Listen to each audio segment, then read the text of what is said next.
স্বামী হইয়া নামাজ পড়ো, স্ত্রীকে নামাজের দাওয়াত দাও। রহমতের নবী বলেন, কেউ যদি রাতের বেলা ঘুমায়, এশার নামাজ পড়ে, আবার যদি ঘুম থেকে উঠিয়া ফজরের নামাজ আদায় করতে গিয়া স্বামী আগে উঠছে, স্ত্রীকে পরে উঠাইছে, তাহলে স্ত্রীর নামাজের সওয়াবও স্বামী পেয়ে যাবে। আবার যদি স্ত্রী আগে উঠে যায়, উঠিয়া যদি তিনি স্বামীকে আগে উঠায়, স্বামীর আমলের সওয়াবও স্ত্রী পাবে। নবী বলেন, বান্দা এশার নামাজ পড়ে ঘুমাইয়া ফজরে উঠে যদি আবার নামাজ আদায় করে, ঘুমের মধ্যে যেই সময়টা ব্যয় হবে এটাও নেকের পাল্লায় ওজন করা হবে। ঘুমটাও ইবাদত। কার জন্য? যে ব্যক্তি ঘুমটাকে ইবাদত বানায়, নামাজ নাই রোজা নাই, ঘুম ইবাদত হবে না। এশার নামাজ পড়ে ঘুমাবে, ঘুম থেকে উঠিয়া আবার ফজরের নামাজ আদায় করবে। রহমতের নবী বলেন, ঘুমের মাঝে যেই সময় কাটাইলো ওই সময়টা আল্লাহ নেকের পাল্লায় ওজন দিয়ে দিবে। ভাইরা আমার, তাহলে জাহান্নাম থেকে নিজে বাঁচো, আহালকে বাঁচাও। প্রত্যেক মা বাবা নিজে নামাজ পড়লে হবে না, সন্তানকে নামাজের দাওয়াত দিতে হবে। নিজে পর্দা করলে হবে না, সন্তানকে পর্দার দাওয়াত দিতে হবে। বিরোধিতা করলে বাধা প্রদান করতে হবে। বাধাটা কেমনে দিবেন এটারও নিয়ম পদ্ধতি আমার রাসূল শিখায় গেছেন। এর নবীর আশিক উম্মতের দল, দুনিয়ার রং তামাশায় তো কম দৌড়াইলা না। তোমার আমার আপনজন চোখের সামনে দেখলাম, টাকার বাহাদুরি, ক্ষমতার বাহাদুরি, কত বন্ধু বান্ধব কত পার্কে পার্কে দৌড়াইলো, আড্ডা দিল আর আমাকে হাসলো। মাদ্রাসায় পড়িয়া কোনো লাভ হবে না, কত বাজে কথা বলল, আমরাই তো আনন্দ করি, তোর কপালে আনন্দ নাই। এই বলিয়া বলিয়া যারা পার্কে পার্কে দৌড়ায়, সারা রাত মোবাইলের আড্ডা দেয় আর মেয়ে নিয়ে আড্ডা দেয়, গুনাহ করে, এই সমস্ত মানুষগুলো চোখের সামনে দেখতেছি। না সম্মান আছে, না মা বাবার দোয়া আছে, বরং আল্লাহ সম্মানের মানদণ্ডে তাদেরকেই রাখছেন যারা মদিনাওয়ালা নবীর আদর্শ মেনে চলে। তো ঝামেলায় জমিনের মধ্যে, কিন্তু যাদের কাছে রাসূলের আদর্শ আছে এদের মধ্যে এরা কোনো ঝামেলার মধ্যে নাই, বরং এরা সর্বোচ্চ সম্মানে এখনো আছে। মহামারী করোনায় তাকায় দেখো নাই, আল্লাহ চোখে আঙ্গুল দিয়া দেখায় দিলেন, ও টাকাওয়ালারা, গোটা দুনিয়া স্তব্ধ হয়ে গেল।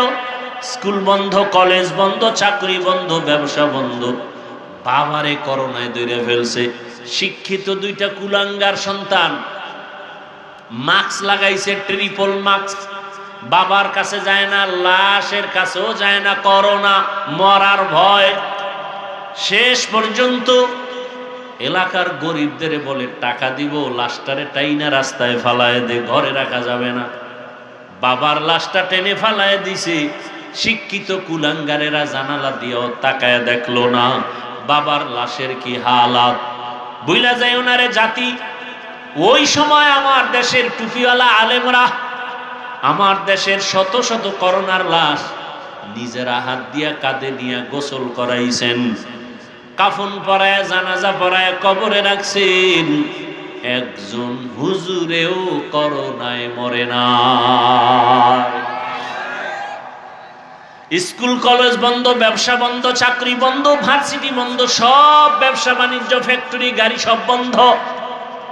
ইতিহাস ভুলিয়া যাইও না, ওই মুসিবতের সময় কিন্তু কোরআনের একটা মাদ্রাসা বন্ধ হয় নাই।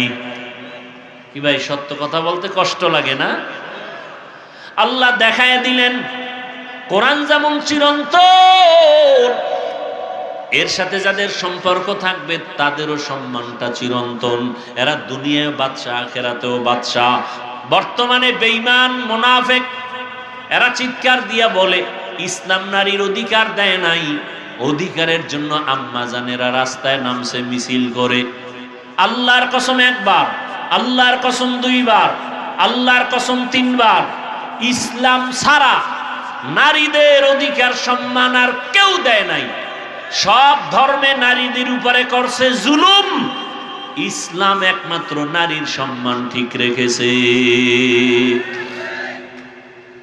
বুঝে না, বুঝার মতো মেধা নাই, মেমোরি আছে জিবি নাই, মেমোরি আছে জিবি, যাও আছে তা হ্যাং হয়ে গেছে। আল্লাহ হেদায়েত দান করুন। পর্দার আড়ালের আম্মা জান, আপনারা কি জানেন রহমতের নবী মক্কা নগরীতে কেমন টাইমে আসছেন?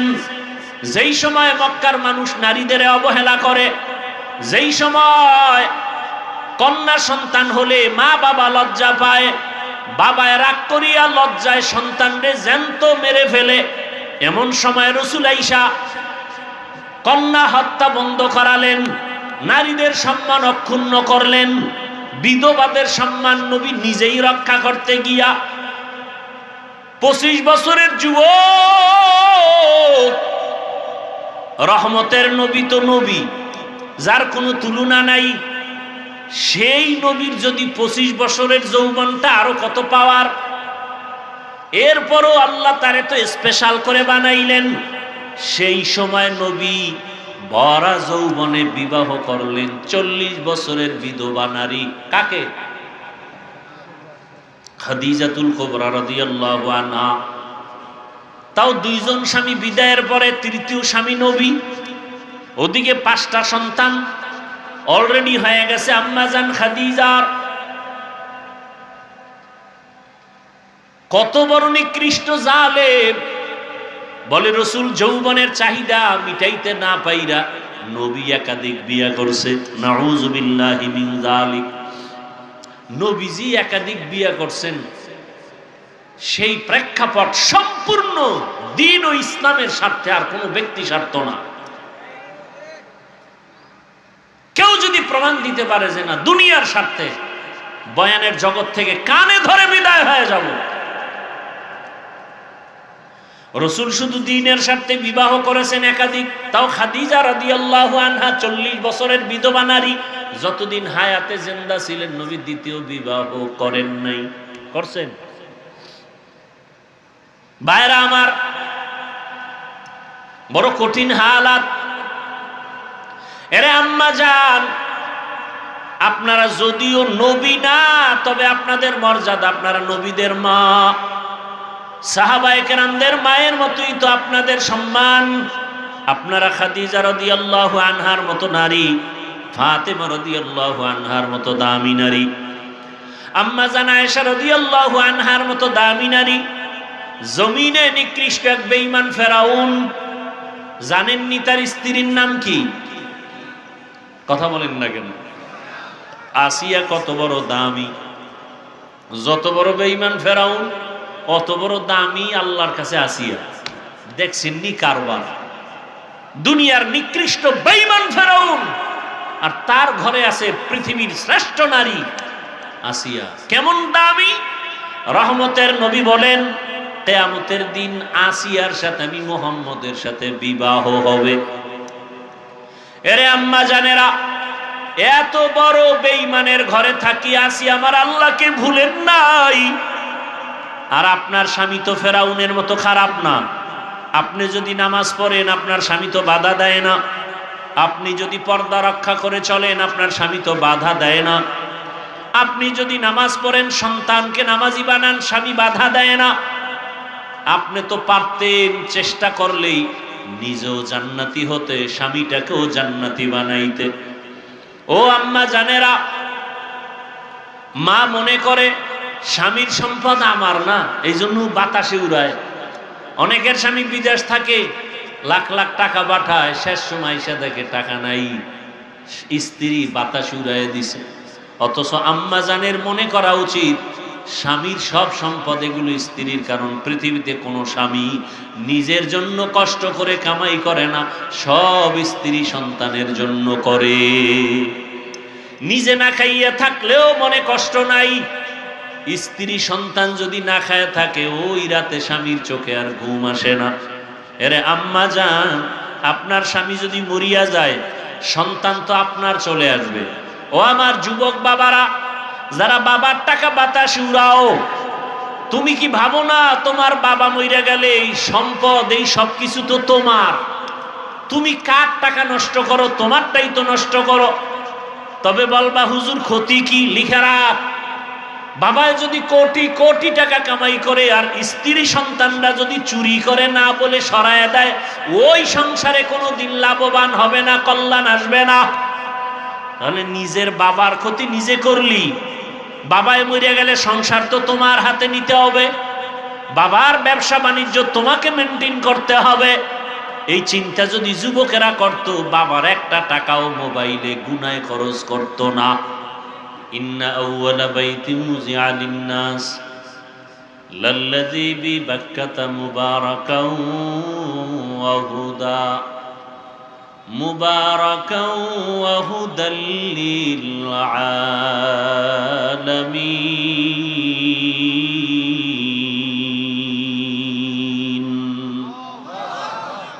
পৃথিবী নামক গ্রহ আল্লাহ তৈরি করার পরে প্রথম ঘর বানাইলেন বাইতুল্লাহ, হেদায়াতের ঘর। কেমন পরীক্ষা!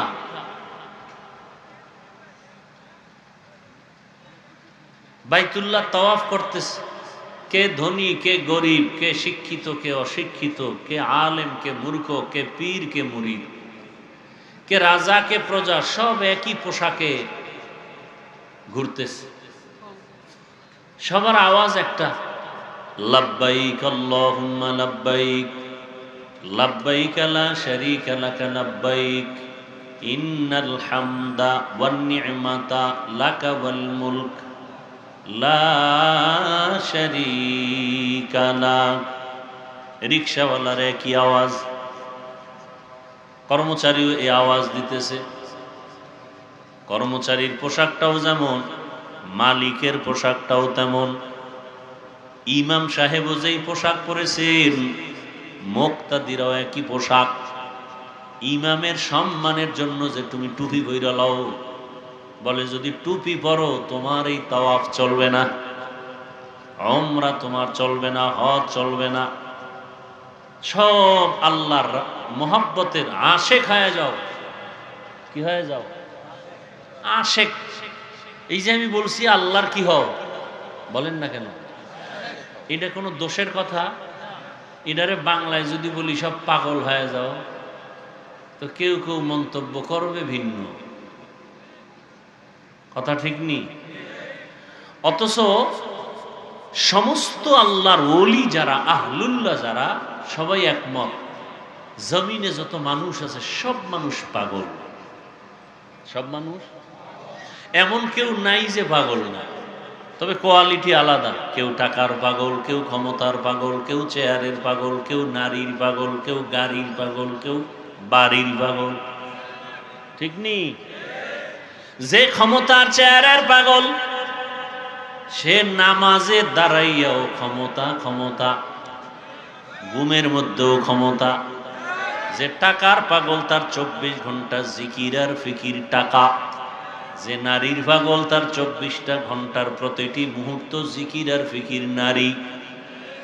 এই সব পাগলের মধ্যে একটা শ্রেষ্ঠ পাগল হলো এরা আল্লাহর পাগল। কার পাগল? টাকার পাগল এরা 24 ঘন্টা টাকা। ক্ষমতার পাগল যারা 24 ঘন্টা ক্ষমতা। হালাল বুঝে না, হারাম বুঝে না, ইনসাফ বুঝে না, জুলুম বুঝে না, ক্ষমতা চাই। আছে না নাই? আর যারা আল্লাহর পাগল, এরা 24 ঘন্টা শুধু আল্লাহকে নিয়েই থাকেন। জিকির করলেই শান্তি, তেলাওয়াত শুনলেই কলিজা ঠান্ডা, আজান শুনলে মনে শান্তি। এরা কার পাগল? আল্লাহর পাগল। এই এতগুলো পাগলের মধ্যে কোন পাগল ভালো? হ্যাঁ, আল্লাহ কবুল করেন। তো বাইতুল্লাহ এমন একটা ঘর, একই পোশাকে সবাই ঘুরে, কোনো ক্লাস ভাগ নাই, ক খ গ গ্রুপ নাই।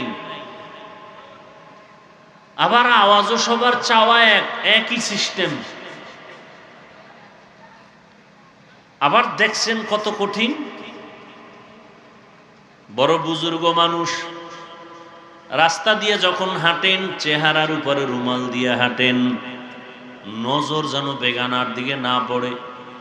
কিন্তু বাইতুল্লাহর কাছে তাওয়াফ যারা করে, মহিলারাও ঘুরে, পুরুষেরাও ঘুরে। কেমন কঠিন পরীক্ষা! এখান থেকেই তোমার নাম্বার উঠাইতে হবে। তোমার ডানে বামে মহিলারাও ঘুরতেছে, তারাও লাব্বাইক বলতেছে, তুমিও লাব্বাইক বলতেছো। এখান থেকেই কারো আল্লাহর মোলাকাতের রাস্তা ওপেন হয়ে যাবে। এখানেই কঠিন পরীক্ষা। এই নারীদের প্রতি তোমার দৃষ্টি ভিন্ন দিকে যায় নাকি আল্লাহর মোহাব্বত এবং ভয়ে তোমার এখানে কাজ চলে? এখান থেকেই তুমি ফেল করো আর পাশ করো। কঠিন পরীক্ষা চলতেছে বাইতুল্লাহর মতো দেওয়ালের পাশে। কথাটা কেন আনলাম? একদল হজে আসতে পারে নাই, আর একদল আসছে বেহেশতের প্যান্ডেলে ঢুকতে পারে নাই। এরা কোথায়? এরা দোকানপাটে ঘুরে আড্ডা দেয়, গল্প গুজব করে, আর তাজা তাজা কবিরা গুনাহ করে। তাহলে চিন্তা করেন, বাড়ির থেকে ওয়াজে যাই বলিয়া আসিয়াও বেহেশতের বাগানে ঢুকতে পারে নাই কেন? এখানে ঢুকতে কপাল লাগে। কপাল। মাস্তানি চলে না, বাহাদুরি চলে না। আল্লাহর মোহাব্বতের ময়দানে আসতে হলে আল্লাহর তৌফিক লাগে। আল্লাহ তৌফিক না দিলে হয় না। বড় কঠিন কথা। আবার একদল আসছে, প্যান্ডেলে ঢুকছে, বসছে, কিন্তু অন্তর বাইরে। এখানে অন্তর নাই। ভাবতেছে কি বয়ান করবে, শুনতেছি, যদি ভালো লাগে থাকবো, না হয় তাড়াতাড়ি বের হয়ে যাব। একাই যাব না, আরো দুইজনকে নিয়ে যাব। হঠাৎ করে তারা ফাঁকে ফাঁকে উঠে যাবে, গিয়া বাহিরে গিয়া তারা নেকামল করবে না গুনাহ? মোবাইলটা হাতে নিয়ে গুনাহ, কথা শুরু হয়ে যাবে। এখানে সব আশেকে রাসূল।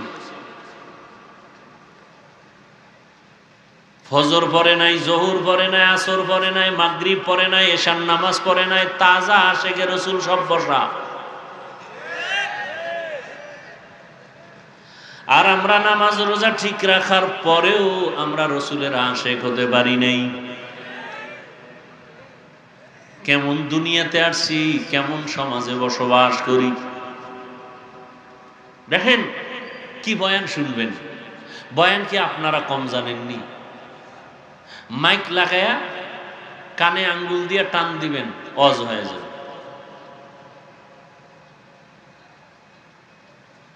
এখানে যারা আপনারা বসছেন সবাই আমরা মুসলমান। সবাই আমরা কি বলেন তো? আপনাদের আল্লাহ আমার আল্লাহ দুই না এক? সবাই একমত? আপনাদের নবী আমার নবী? বুঝা শুনে বললেন।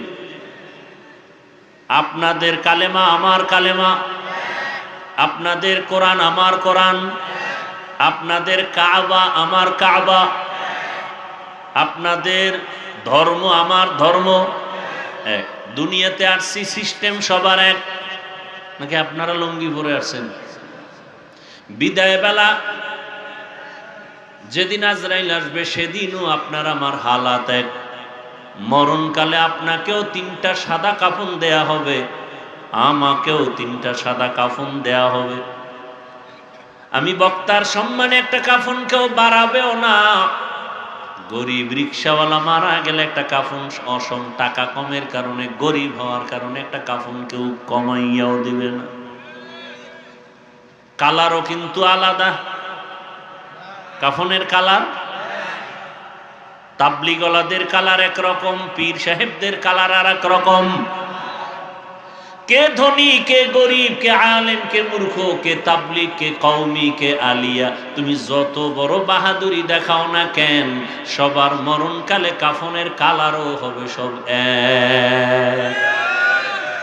কাফনের উপরে লেখা থাকবে কোটিপতির লাশ, বড় হুজুরের লাশ। মাস্তানি তো কবরে যাওয়ার আগেই শেষ। কাফনে ঢোকা মাত্রই আমি যে এত বড় বাহাদুর, কাফনে ঢোকার পরে কে গরিব কে ধনী লেখা থাকবে? তাহলে কবরে যাওয়ার আগেই বাহাদুরি ফিনিশ। এখন আমি দাবি করি আমি বড় বক্তা, আমি বড় টাকাওয়ালা, আমি বড় ক্ষমতাওয়ালা মাস্তান। মরণকালে কাফনে ঢোকার পর কে বড় আলেম, কে ছাত্র, কে পীর, কে মুরিদ, কে শিক্ষক, কে ছাত্র, কোনো ভেদাভেদ থাকবে না, সব একাকার। কবরের সাইজও হবে নাকি আপনাদের এলাকার কবর একটু বড়?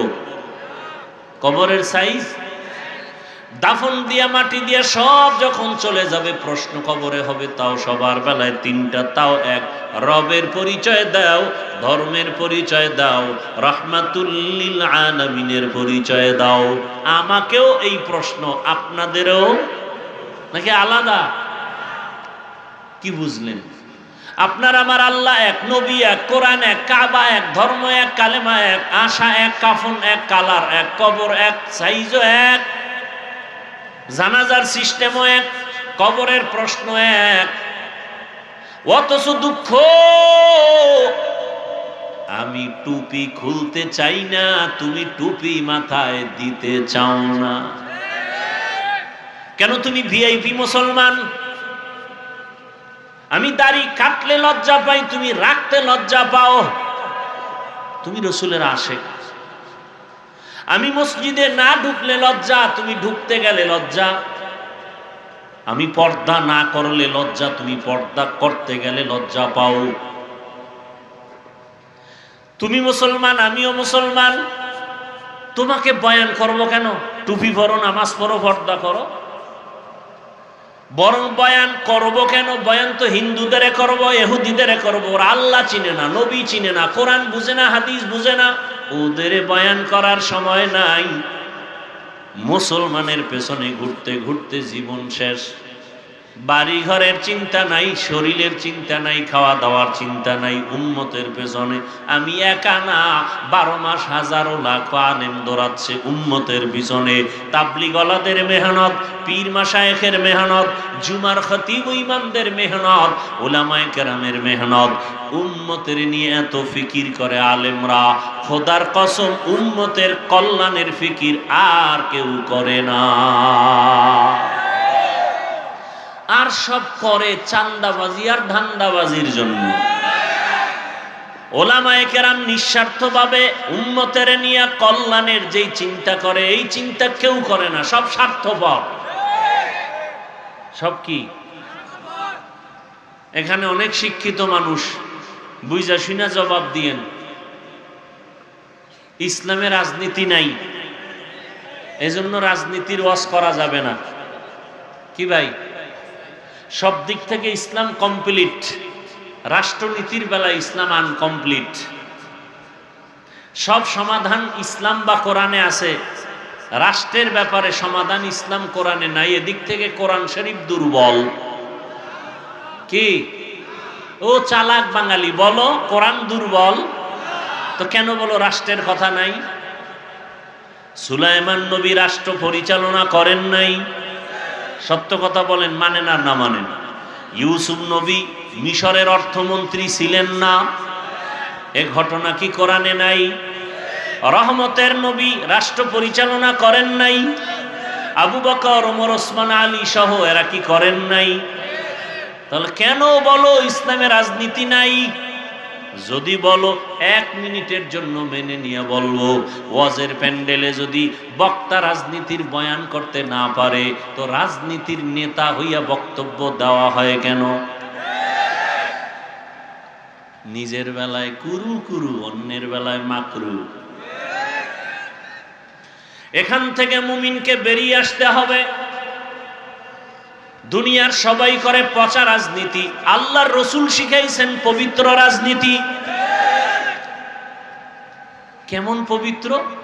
মালিক যেই প্লেটে খাবে, গোলাম সে একই প্লেটে খাবে। কর্মচারীর ঘাম ঝরার আগে বেতন দাও। আর পচা রাজনীতি কি কয়? বেতন বন্ধ, মিছিল করবি, পুলিশের পিডা খাবি, তারপরে হাফ পাবি। এলো পচা রাজনীতি। ইমাম সাহেব ইমামতি করবেন, কোন রাজনীতি করা যাবে না, দল করা যাবে না। যদি এটাই সত্য হয়, তাহলে কমিটির মধ্যেও কোনো রাজনীতির ব্যক্তি থাকতে পারবে না। কি বৈষম্য বিরোধী? কই এই চালাকি কত! হ্যাঁ, বর্তমানে ওলামায়ে কেরামদের মধ্যে বাংলাদেশে এখনো জনগণের দায়িত্ব নিয়ে আছে না নাই? চেয়ারম্যান আছে না? খবর নিয়ে দেখেন, মনে হয় যেন তারা দুনিয়াতেই বেহেশতের ঘ্রাণ পাইতেছে। আলেম ওলামারা উম্মতের দায়িত্ব নিলে কিছু হোক বা না হোক, উম্মতের উপরে জুলুম হবে না। আল্লাহ হেদায়াত দান করুন। ভাইরা আমার, তবে কপাল বড় খারাপ। সেদিন ওই উমরা সফরে রিয়াদের বাংলাদেশি প্রবাসীদের বলে আসলাম, বাবারা, বাংলাদেশে এমন এক সুযোগ আইছে যা জীবনে আয় নাই, আর আসবে কিনা জানা নাই। আমি বললাম, যতটা খুশি এর থেকে আরো কঠিন হালাত। আগে যত দোয়া করছেন এর থেকে বেশি করেন, আরো বেশি দোয়া করেন, কারণ মানুষ খুশিতে অন্যায় বেশি করে, বেপরোয়া হয়ে যায়, কথার ব্যালেন্স থাকে না, চলাফেরার ব্যালেন্স থাকে না। আপনাদের বেশি দোয়া করা উচিত উলামায়ে কেরাম এক হওয়ার জন্য, বেশি দোয়া করা উচিত। এক হয় না কেন? আপনাদের কারণে। আপনারা দোষ দেন না আমগো, আসল ভেজাল আপনাদের মধ্যে। ফেসবুকে আলেমদের বিরুদ্ধে লেখালেখি যেদিন বন্ধ হবে, সেদিন ওলামায়ে কেরাম এক ময়দানে আসবে। ওলামায়ে কেরামের বিরুদ্ধে পরস্পরে লেখালেখি ফেসবুকে যতদিন বন্ধ হবে না, ততদিন এই জাতির কপাল খুলবে না। আর আপনি বিসমিল্লাহ পারেন না, আউযুবিল্লাহ পারেন না, আলেমের বিরুদ্ধে আপনি কলম ধরেন, এত বড় দুঃসাহস আর বেয়াদবি করার সাহস আপনাকে কে দিয়েছে?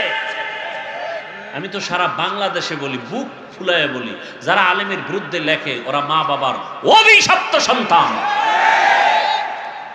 ওরা মা বাবার সুসন্তান নয়। আল্লাহ হেদায়াত দান করুন।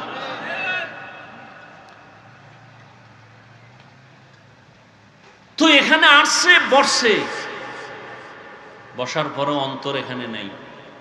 কারো অন্তর বাইরে, কারো অন্তর মোবাইলে, আছে না নাই? ভালোবাসার মানুষগুলো কি মোবাইল নিয়ে ব্যস্ত থাকতে পারে? ভালোবাসার মানুষ পাইলে তাহলে বোঝা গেল ভালোবাসার মাঝখানে কালো দাগ আছে। এরপরও কোনো যুক্তিবাদী বলবে, ভাই মোহাব্বতে না রেকর্ড করি, তোমার কাম তো মিডিয়াওয়ালারা করে, তুমি তো আকাম করতেছো বয়ে বয়ে। দুনিয়ার সব আলেম একমত, অকারণে অনর্থক ছবি উঠানো কবিরা গুনাহ হারাম। পৃথিবীর কোন আলেম এই কথার বিপরীত কোন শব্দ উচ্চারণ করার সাহস নাই। অকারণে এমনি ছবি উঠানো কবিরা গুনাহ হারাম। এরপরও মিডিয়াওয়ালারা রেকর্ড করতেছে, এখান থেকে ডাউনলোড করে নিয়ে নিলেই তো হবে সকালবেলা। নিজে মোবাইলের দিকে নজর দিয়া না বয়ানের সাথে তার সম্পর্ক আছে। এরপরে বয়ানের পরে যদি মোবাইলটা হারায় যায়, তা আমও গেল, সালাও গেল। অথচ যদি অধীর আগ্রহে বসে মোহাব্বত নিয়ে দুইটা কথা শুনে, হতে পারে দিল নরম হয়ে যাবে, হেদায়েতের দরজা খুলে যাবে। আল্লাহ সবাইকে কবুল করেন। তা আপনাদের কষ্ট হয়, কিছুক্ষণ আপনারা বসলে আমি আলোচনা চালাবো, কারণ আল্লাহ চাইলে হবে, আল্লাহ না চাইলে হবে না। আর আল্লাহ চাইবেন কার বেলায়? যে চেষ্টা করবে। ওয়াল্লাযীনা জাহাদু ফীনা লানাহদিয়ান্নাহুম সুবুলানা ওয়া ইন্নাল্লাহা লামাআল মুহসিনিন।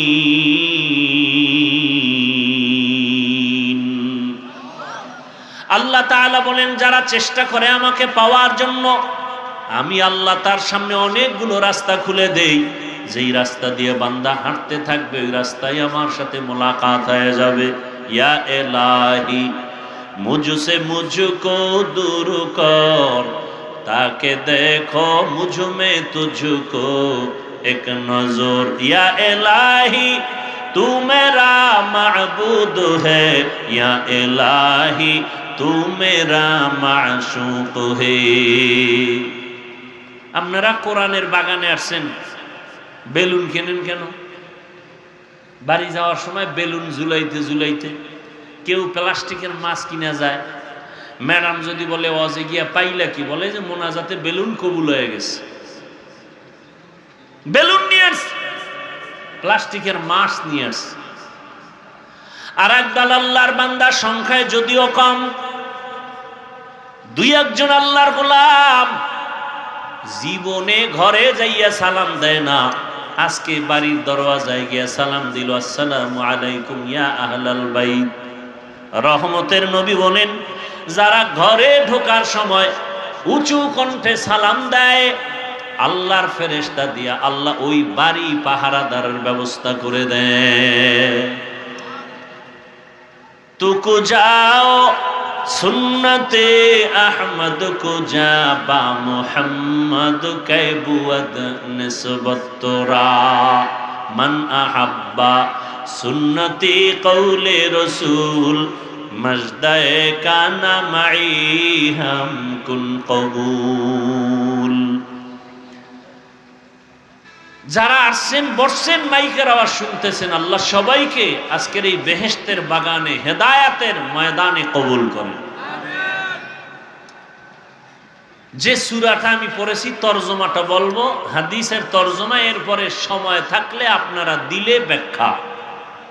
ওয়াল আসর, আসরের শপথ, ইন্নাল ইনসানা লাফি খুসর, নিশ্চয়ই পৃথিবীর সমস্ত মানুষগুলো ক্ষতিগ্রস্ত, জাহান্নামী, ইল্লাল্লাযীনা আমানু, কিন্তু যারা ঈমান আনয়ন করবেন, ওয়া আমিলুস সালিহাত, আমলে সালেহ করবেন, ওয়া তাওয়াসাউ বিল হক, ঈমান আমলের দাওয়াত অন্যকে দিবে, ওয়া তাওয়াসাউ বিস সবর, ঈমান আমলের বিরোধিতাকারীদের বাধা দিতে গিয়ে সবর ইখতিয়ার করবে। এই গুণে গুণান্বিতরা জাহান্নামে যাবে না, ক্ষতিগ্রস্ত হবে না। রহমতের নবী বলেন, কুল্লু উম্মতি ইয়াদখুলুনাল জান্নাতা ইল্লা মান আবা, সব উম্মত জান্নাতে যাবে, যারা আমি নবীকে মানে না তারা আমার জান্নাতে যাবে না। কিলা মান আবা, সাহাবায়ে কেরামদের থেকে প্রশ্ন করা হলো, রহমতের নবী আপনাকে মানে না, অস্বীকার করে, তারা কারা? ক্বালা মান আতাআনি দাখালাল জান্নাহ ওয়া মান আসানি ফাকাদ আবা।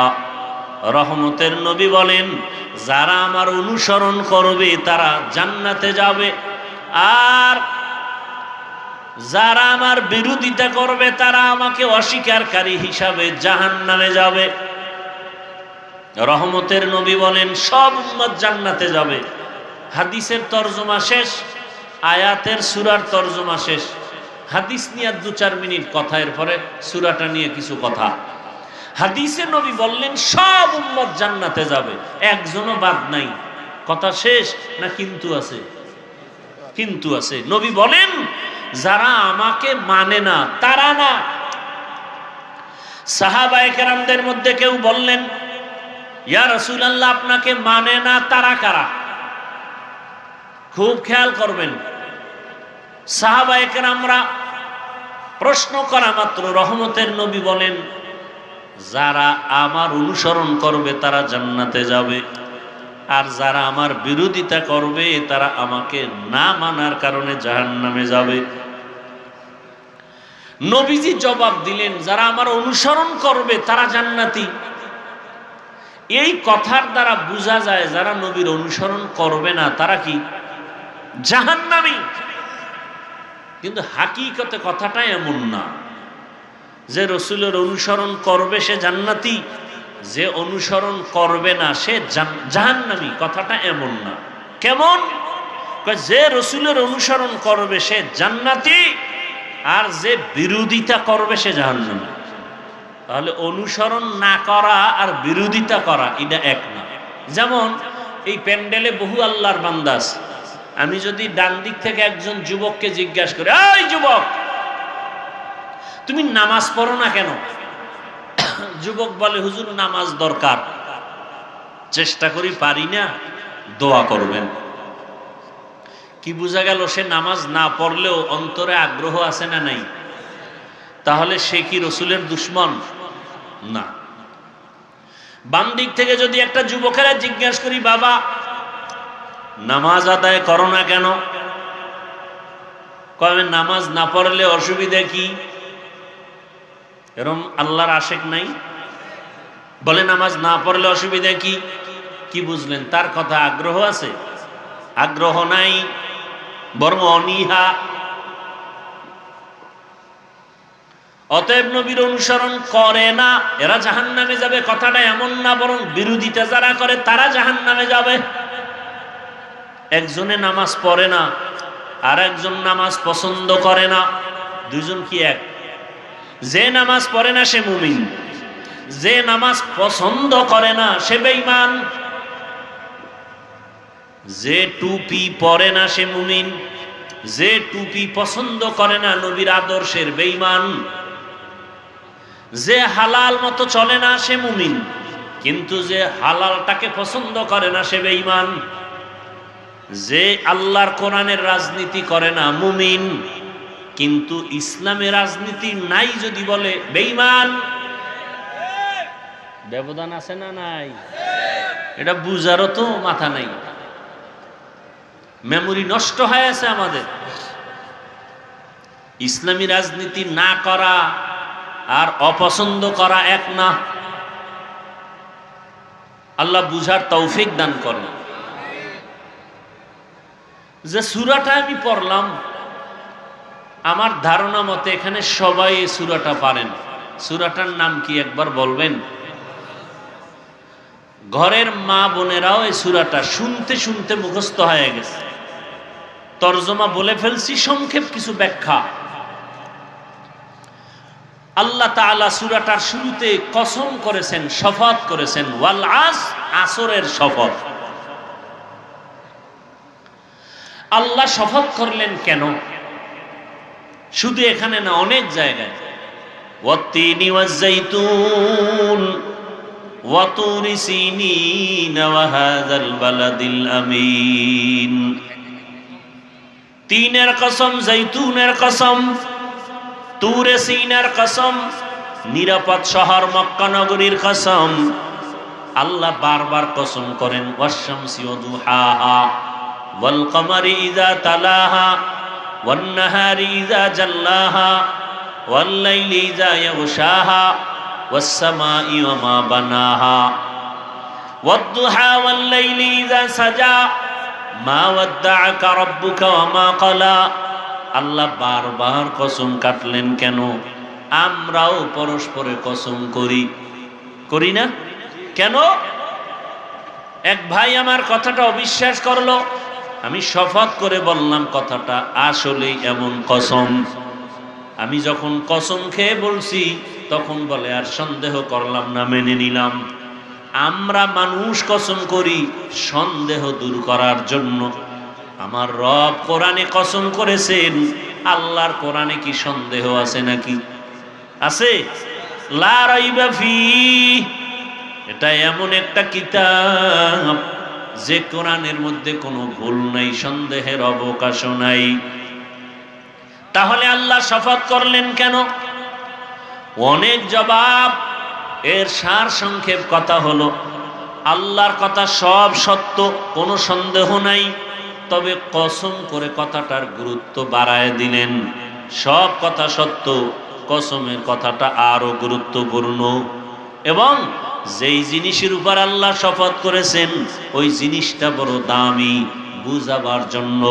যেমন আসরের শপথ, আসর বড় দামি। তিনের শপথ, তিন বড় দামি। জৈতুনের শপথ, জৈতুন বড় দামি। আসমানের শপথ, আসমান বড় দামি। রাতের শপথ, রাত বড় দামি এক সম্পদ। দিনের শপথ, দিন বড় দামি সম্পদ। আল্লাহ বুঝাবার জন্য কসম করেছেন। আল আসর, আসরের শপথ, আসর বড় দামি। বলে কেমন দামি? কেমন দামি? চার মাযহাবের চার ইমামের একজন ইমাম, ইমাম শাফিঈ রাহমাতুল্লাহি আলাইহি লিখেছেন, আল্লাহ রব্বুল আলামিন কোরআনে হাকিমের মধ্যে আম্মা জান আয়েশা রাদিয়াল্লাহু আনহার প্রসিদ্ধ বর্ণনা মতে আয়াত সংখ্যা 6666। যদি আমার আল্লাহ শুধু আল আসরে সূরাটা অবতীর্ণ করতেন আর অন্য কোন আয়াত যদি না দিতেন, আর সারা দুনিয়ার মানুষ ওয়াল আসরে সূরাটার উপরে জীবন চালাইতো, আমল করত, বিনা হিসাবে আল্লাহ জান্নাত দিয়ে দিতে। এত পাওয়ারফুল ওয়াল আসরে সূরাটা।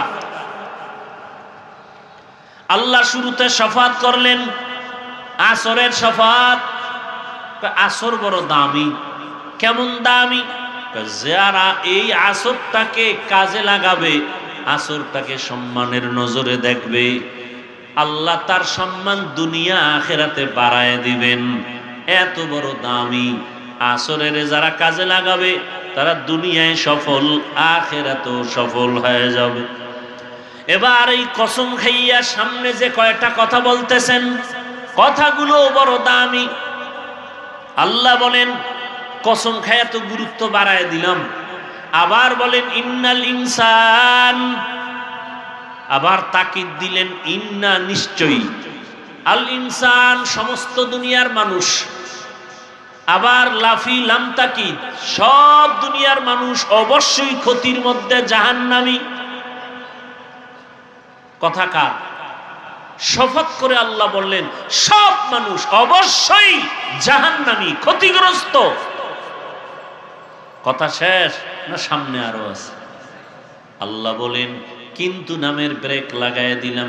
ইল্লা, দুনিয়ার সব মানুষ জাহান্নামে যাবে, কিন্তু কিন্তু বলে আল্লাহ বলেন যাদের মধ্যে 4 গুণ পাওয়া যাবে তারা জাহান্নামী না। কয় গুণ?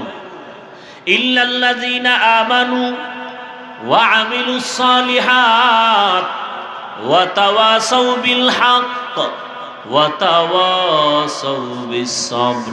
এই 4 গুণওয়ালা মানুষ জাহান্নামে যাবে না, বরং তারা বিনা হিসাবে জান্নাতে যাবে। আতিনা ফি দারে দুনিয়া না হাসান, আতিনা ফি দারে উকবানা হাসান, ইয়া গিয়াসাল মুস্তাগীসিন ইহদিনা লফতিখারা বিল উলুমে ওয়াল গিনা। হর গোরি দে নে কো তু তৈয়ার হ্যায়, জো না মাঙ্গে উসসে তু বেজার হে। 4 গুণওয়ালারা জাহান্নামী না। এর মধ্যে প্রথম গুণ যাদের থাকবে ঈমান, দ্বিতীয় গুণ যারা ঈমান আনার পরে নেক আমল করবে। এই 2টা গুণ, ঈমান আর আমল। বদ আমল না নেক আমল? ঈমান আর নেক আমল। এরপরের 2 গুণ ঈমান আর আমলের দাওয়াত, অন্যকে দেওয়া, 3 নম্বর গুণ। 4 ঈমান আমলের যারা বিরোধিতা করে তাদের বাধা দিতে গিয়া ধৈর্য ধারণ করা। প্রথম 2 গুণ ঈমান আর আমল, এই 2 গুণ হলো আল্লাহর হক। কার হক? বাকি 2 গুণ বান্দার হক। আপনারা ওয়াজে অনেক আগের থেকেই শুনে থাকবেন, আল্লাহর হক যদি ঘাটতি থাকে আল্লাহ ক্ষমা দিয়া দিবেন। বান্দার হক যদি নষ্ট হয়ে থাকে, বান্দা ক্ষমা না দিলে আল্লাহ ক্ষমা দিবেন না। আল আসরের সূরাটা যে ইমাম শাফিঈ রাহমাতুল্লাহ আলাইহি বলছেন যে এটা মানলে, আমল করলে বিনা হিসাবে জান্নাতে যাবে। পাওয়ারফুল একটা সূরা। আল আসরের সূরা আপনাকে কনফার্ম করে দিল কে জান্নাতে যাবে, কে যাবে না। 4 গুণওয়ালারা জান্নাতে যাবে, বিনা হিসাবে, কোনো হিসাব নাই, বিনা হিসাবে। ওই 4 গুণের প্রথম 2 গুণ আল্লাহর হক, ঈমান আর আমল। এখন আমাদের এই 2 গুণই কি জান্নাতে যাওয়া যাবে, না কয় গুণ লাগবে? 4 গুণ। এর মধ্যে প্রথম 2 গুণ যাদের আছে, ঈমানও আছে, আল্লাহ মানি, নবী মানি, কোরআন মানি, হাদিস মানি, কিয়ামত মানি, আমাদের ঈমান আছে। এবার আমল, টুকটাক আমলও করি, মোহাব্বত না থাকলেই প্যান্ডেলে আসলাম কেন, নামাজে মসজিদে যাই কেন, আলেমদের মোহাব্বত করি কেন? অবশ্যই মোহাব্বত আছে আমলের, কিন্তু দুইটা পাইলাম, পরিপূর্ণ না ঘাটতি। আল্লাহ কয় আমি পূর্ণ মাফ করে দিব, কারণ আমি গফফার, আমি রহমান। কিন্তু বাকি দুইটা হক বান্দার, সে দুইটা কি? ঈমান আমলের দাওয়াত অন্যকে দাও, যারা বিরোধিতা করে বাধা দাও। এটার নাম তা'মুরুনা বিল মা'রুফ ওয়া তানহাউনা আনিল মুনকার। কুনতুম খায়রা উম্মাতিন উখরিজাত লিন-নাসি তা'মুরুনা বিল মা'রুফ ওয়া তানহাউনা আনিল মুনকার ওয়া তু'মিনুনা বিল্লাহ। রহমতের নবীর উম্মত শ্রেষ্ঠ কেন? এর একমাত্র কারণ এরা উম্মতের যেমন ভালো কাজের দাওয়াত দেয়, অন্যায়ের পথেও বাধা দেয়। ভাইরা আমার, বান্দার দুইটা হক আছে বান্দার উপরে। ঈমান আমল আনছি যারা, নামাজ পড়ি, রোজা রাখি, পর্দা করি, মোটামুটি জিকির করি, তেলাওয়াত করি, আমার ঈমান আমল ঠিক থাকলেও কিন্তু জান্নাত এখনো রেডি না। কারণ আরো দুইটা দায়িত্ব আছে আপনার আমার উপরে। অন্যকে ঈমান আমলের দাওয়াত দিব, আমি অন্যকে দিব, আপনি অন্যকে দিবেন। অন্যকে,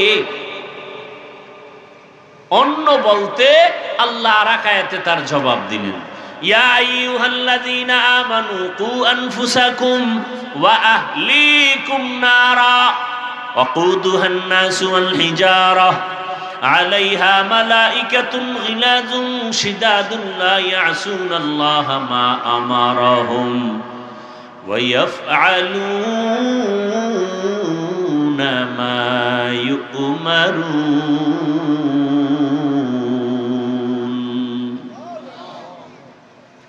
আল্লাহ বলেন, মুমিন জাহান্নামের আগুন থেকে আগে নিজেকে বাঁচাও, পরে আহালকে বাঁচাও। তাহলে আমি ঈমান আমল দিয়া জাহান্নাম থেকে বাঁচার পরে আমার দ্বিতীয় দায়িত্ব কি? আহালকে বাঁচানো। তাহলে ঈমান আমলের দাওয়াত অন্যকে দেওয়ার মানে হলো আহালকে দিব। এবার আপনার আহালকে, আমার আহালকে, প্রত্যেকজন ব্যক্তি হিসাবে আমি যদি স্বামী হই, স্ত্রী আমার আহাল। আমি যদি আলেম হই, উম্মত আমার আহাল।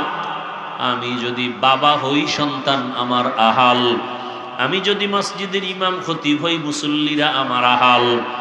আমি যদি ছাত্র ছাত্রীদের শিক্ষক বা শিক্ষিকা হই, আমি ছাত্রদের জন্য আমি দায়িত্বশীল, ছাত্র আমার আহাল। অতএব প্রত্যেক মা বাবা আগে জাহান্নাম থেকে নিজেকে বাঁচাইও, এরপরের দায়িত্ব তোমার সন্তানকে বাঁচাও। ঈমান আমল নিজে ঠিক করলে হবে না, সন্তানকে ঈমান আমলওয়ালা বানাও। বিরোধিতা করলে বাধা দাও। নিজে নামাজ পড়ো, সন্তানেরও দাওয়াত দাও। স্বামী হইয়া নামাজ পড়ো, স্ত্রীকে নামাজের দাওয়াত দাও। রহমতের নবী বলেন, কেউ যদি রাতের বেলা ঘুমায়, এশার নামাজ পড়ে, আবার যদি ঘুম থেকে উঠিয়া ফজরের নামাজ আদায় করতে গিয়া স্বামী আগে উঠছে, স্ত্রীকে পরে উঠাইছে, তাহলে স্ত্রীর নামাজের সওয়াবও স্বামী পেয়ে যাবে। আবার যদি স্ত্রী আগে উঠে যায়, উঠিয়া যদি তিনি স্বামীকে আগে উঠায়, স্বামীর আমলের সওয়াবও স্ত্রী পাবে। নবী বলেন, বান্দা এশার নামাজ পড়ে ঘুমাইয়া ফজরে উঠে যদি আবার নামাজ আদায় করে, ঘুমের মধ্যে যেই সময়টা ব্যয় হবে, এটাও নেকের পাল্লায় ওজন করা হবে। ঘুমটাও ইবাদত। কার জন্য? যে ব্যক্তি ঘুমটাকে ইবাদত বানায়, নামাজ নাই, রোজা নাই, ঘুম ইবাদত হবে না। এশার নামাজ পড়ে ঘুমাবে, ঘুম থেকে উঠিয়া আবার ফজরের নামাজ আদায় করবে। রহমতের নবী বলেন, ঘুমের মাঝে যেই সময় কাটাইলো, ওই সময়টা আল্লাহ নেকের পাল্লায় ওজন দিয়ে দিবে। ভাইরা আমার, তাহলে জাহান্নাম থেকে নিজে বাঁচো, আহালকে বাঁচাও। প্রত্যেক মা বাবা নিজে নামাজ পড়লে হবে না, সন্তানকে নামাজের দাওয়াত দিতে হবে। নিজে পর্দা করলে হবে না, সন্তানকে পর্দার দাওয়াত দিতে হবে। বিরোধিতা করলে বাধা প্রদান করতে হবে। বাধাটা কেমনে দিবেন এটারও নিয়ম পদ্ধতি আমার রাসূল শিখায় গেছেন। এর নবীর আশিক উম্মতের দল, দুনিয়ার রং তামাশায় তো কম দৌড়াইলা না। তোমার আমার আপনজন চোখের সামনে দেখলাম টাকার বাহাদুরি, ক্ষমতার বাহাদুরি, কত বন্ধু বান্ধব কত পার্কে পার্কে দৌড়াইলো, আড্ডা দিল আর আমাকে হাসলো। মাদ্রাসায় পড়িয়া কোনো লাভ হবে না, কত বাজে কথা বলল, আমরাই তো আনন্দ করি, তোর কপালে আনন্দ নাই। এই বলিয়া বলিয়া যারা পার্কে পার্কে দৌড়ায়, সারা রাত মোবাইলের আড্ডা দেয় আর মেয়ে নিয়ে আড্ডা দেয়, গুনাহ করে, এই সমস্ত মানুষগুলো চোখের সামনে দেখতেছি। না সম্মান আছে, না মা বাবার দোয়া আছে, বরং আল্লাহ সম্মানের মানদণ্ডে তাদেরকেই রাখছেন যারা মদিনাওয়ালা নবীর আদর্শ মেনে চলে। তো ঝামেলায় জমিনের মধ্যে, কিন্তু যাদের কাছে রাসূলের আদর্শ আছে এদের মধ্যে এরা কোনো ঝামেলার মধ্যে নাই, বরং এরা সর্বোচ্চ সম্মানে এখনো আছে। মহামারী করোনায় তাকায় দেখো নাই, আল্লাহ চোখে আঙ্গুল দিয়া দেখায় দিলেন, ও টাকাওয়ালারা, গোটা দুনিয়া স্তব্ধ হয়ে গেল। স্কুল বন্ধ, কলেজ বন্ধ, চাকরি বন্ধ, ব্যবসা বন্ধ। বাবারে করোনায় ধরে ফেলছে। শিক্ষিত দুইটা কুলাঙ্গার সন্তান মাস্ক লাগাইছে, ট্রিপল মাস্ক, বাবার কাছে যায় না, লাশের কাছেও যায় না, করোনা মরার ভয়। শেষ পর্যন্ত এলাকার গরিবদের বলে টাকা দিব, লাশটারে টাইনা রাস্তায় ফালায় দে, ঘরে রাখা যাবে না। বাবার লাশটা টেনে ফালায় দিছে। শিক্ষিত কুলাঙ্গারেরা জানালা দিয়েও তাকায় দেখলো না বাবার লাশের কি হালাত। বুইলা যায় ওনারে জাতি, ওই সময় আমার দেশের টুপিওয়ালা আলেমরা আমার দেশের শত শত করোনার লাশ নিজেরা হাত দিয়া কাঁধে নিয়ে গোসল করাইছেন, কাফন পরায়, জানাজা পরায় কবরে রাখছেন। একজন হুজুরেও করোনায় মরে না। স্কুল কলেজ বন্ধ, ব্যবসা বন্ধ, চাকরি বন্ধ, ভার্সিটি বন্ধ, সব ব্যবসা বাণিজ্য, ফ্যাক্টরি, গাড়ি সব বন্ধ। ইতিহাস ভুলিয়া যাইও না, ওই মুসিবতের সময় কিন্তু কোরআনের একটা মাদ্রাসা বন্ধ হয় নাই। কি ভাই, সত্য কথা বলতে কষ্ট লাগে না? আল্লাহ দেখায় দিলেন কোরআন যেমন চিরন্তন, এর সাথে যাদের সম্পর্ক থাকবে তাদেরও সম্মানটা চিরন্তন। এরা দুনিয়ায় বাদশা, আখিরাতেও বাদশা। চেয়ারম্যানের চেয়ারের মেয়াদ শেষ, এমপি সাহেবের মেয়াদ শেষ, কিন্তু কোরআনওয়ালারা যেই চেয়ারে বসে আছে এই চেয়ারের তো কোনো মেয়াদি নাই। শেষ আবার কিসের শেষ? এই সম্মান কে দিছেন? টাকার কারণে, ক্ষমতার কারণে? একমাত্র রাসূলের আদর্শের কারণে। অতএব আমি বলবো যুবক বাবারা, ও পর্দার আড়ালের মা বোনেরা, ও বৃদ্ধ বাবাজি, ব্যবসায়ী, চাকরিজীবীরা, দুনিয়ার রং তামাশা মানুষ শখ লাগায়া করে। মনের শখ ছিল একটু গান শুনবেন, নাচ দেখবেন, খুব মজা করছেন না? এবার বিনয়ের সাথে বলবো তওবা করে ফিরে আসেন। মনে আশা ছিল দুনিয়ার সিনেমা হলে যাবেন, পার্কে পার্কে ঘুরবেন, গুনাহ করবেন, গানের ময়দানে দৌড়াবেন। জীবনে তো কম পার্কে দৌড়াইলেন না। ও যুবক বাবারা, আমি কিন্তু একবারও এতক্ষণ যে বয়ান করছি একবারও কিন্তু বলি না এই বুড়িচং এলাকার মানুষ তোমরা সবাই আমার মতো টুপি লাগাও, বলছি? একবারও কিন্তু বলি নাই দাড়ি রাখো, একবারও কিন্তু বলি নাই মাদ্রাসায় যাও, কলেজ বন্ধ করো, একবারও বলি না আমার মতো জামা লাগায় হুজুর হও, তাবলিগে যাও, পীরের কাছে যাও, একবারও বলি নাই। বরং সারা বাংলাদেশে আমি একা খুব জোর লাগায় বলি, জানা নাই আর কেউ বলে কিনা, আমি নিজের থেকে জোর দিয়ে বলি, ও যুবক, স্কুল ছাড়িও না, কলেজ ছাড়িও না, লেখাপড়া করো করো, ডাক্তার হও করো, ইঞ্জিনিয়ার হবা হও, প্রফেসর হতে চাও ধন্যবাদ, ও চাকরিজীবী চাকরি করো, ও ব্যবসায়ী বাবা ব্যবসা করো, ছাড়িও না। তাহলে আমি বয়ান করব কি? আমার বয়ান সব কথার একটা, তুমি চাকরির জায়গায় থাইকা জান্নাতের টিকিট রেডি করো, ব্যবসার জায়গায় থাইকা জান্নাতের টিকিট রেডি করো, স্কুল কলেজ ভার্সিটিতে থাইকা জান্নাতের পথটাকে ওপেন করো। করার মতো পথ আছে না নাই আপনারা বলেন? না আমি বানায় বলতেছি? কি ব্যবসার লাইনে থাইকা কি জান্নাতে পাওয়ার রাস্তা নাই? রহমতের নবী ১৫০০ বছর আগে বলে গেছেন, আত-তাজিরু সুদুকুল আমিন মা'আন নাবিয়্যিন। নবী বলেন যারা সততার সাথে ব্যবসা করবে আমি রসুলের সাথে জান্নাতে থাকবে। তাহলে ব্যবসার লাইনে থাইকে কি জান্নাত পাওয়ার সুযোগ নাই? ও আমার যুবক বাবারা, তোমার মতো যুবক জীবনে মাদ্রাসায় পড়ে নাই, আলিফ বা তাও শিখে নাই, এমন যুবক স্কুলে পড়ে, কলেজে পড়ে, ব্যবসা করে, চাকরি করে, 5 ওয়াক্ত নামাজ পড়ে নাই, ভাই সত্য কথা স্বীকার করেন। তাহলে আমি কেন বলবো কলেজে পড়লে জাহান্নামে যাবে? আমি কেন বলবো স্কুলে পড়া হারাম? না, স্কুলে পড়ুয়া কত শিক্ষক শিক্ষিকা 5 ওয়াক্ত নামাজ পড়ে। আপনার কাছে আমার প্রশ্ন, আপনি কেন পারেন না? জবাব দেন। আপনার মতো যুবকেরা রাস্তায় গাড়ি চালায়, নামাজ পড়ে নাই, আপনি পারেন না কেন? জবাব দেন। আমার দ্বারা না দিলেও মাওলার কাছে তো দিতে হবে। ও আমার কলিজার যুবক,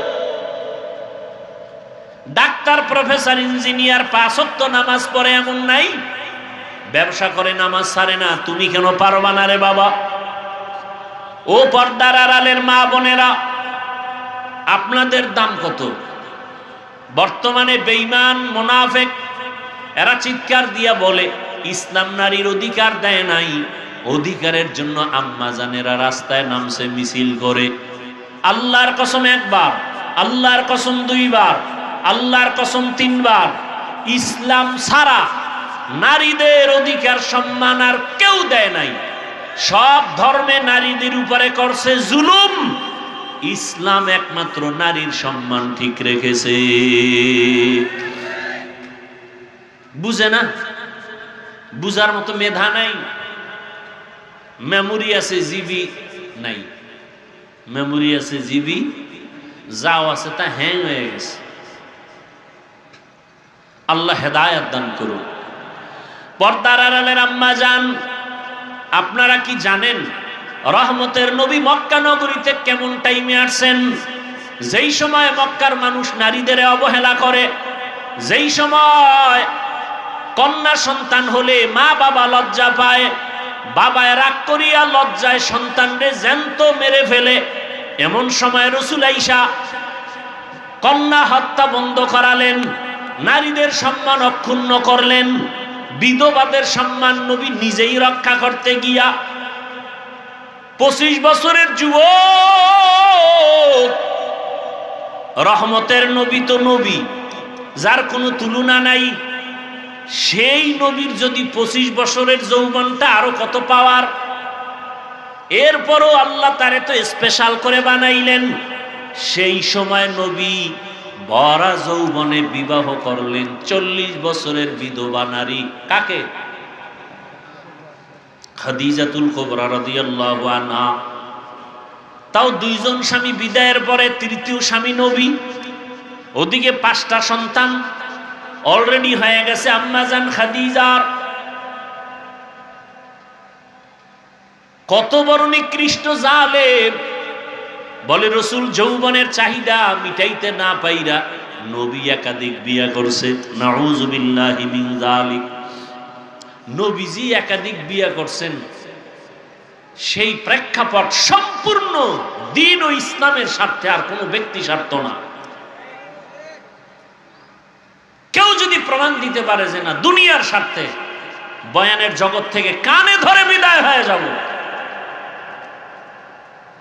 রসুল শুধু দ্বীনের স্বার্থে বিবাহ করেছেন একাধিক, তাও খাদিজা রাদিয়াল্লাহু আনহা 40 বছরের বিধবা নারী, যতদিন হায়াতে জিন্দা ছিলেন নবী দ্বিতীয় বিবাহ করেন নাই। করছেন? ভাইরা আমার, বড় কঠিন হালাত।